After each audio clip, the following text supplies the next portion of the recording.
ॐ प्राच्यां रक्ष प्रतीच्यां च चण्डिके रक्ष दक्षिणे ब्राह्मणेनात्मशूलस्य उत्तरस्यां तथेश्वरी मध्यमाभ्यां नमः।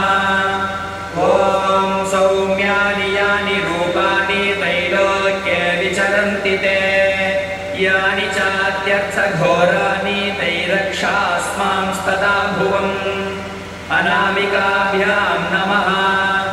ॐ खड्गशूलगदादीनि यानि चास्त्राणि तेऽम्बिके करपल्लवसङ्गीनि तैरस्मान् रक्ष सर्वतः कनिष्ठिकाभ्यां नमः।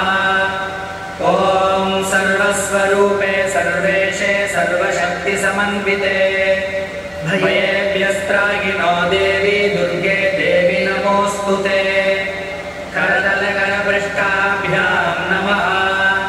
ॐ खड्गिनी शूलिनी घोरा गदिनी चक्रिणी तथा शङ्किनी चापिनी बाणकुशुण्डी परिगायुधा हृदयाय नमः। ॐ शूलेन पाहि नो देवी पाहि खड्गेन चाम्बिके गण्डास्वनेन नः पाहि चापर्ज्यानि स्वनेन च शिरसे स्वाहा।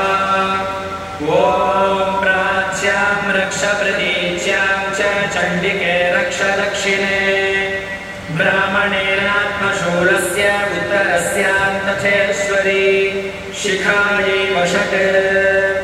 ॐ सौम्यानि यानि रूपाणि त्रैलोक्ये विचरन्ति ते यानि चात्यर्थघोराणि तैरक्षास्मांस्तदा भुवम् कवचाय हुम्।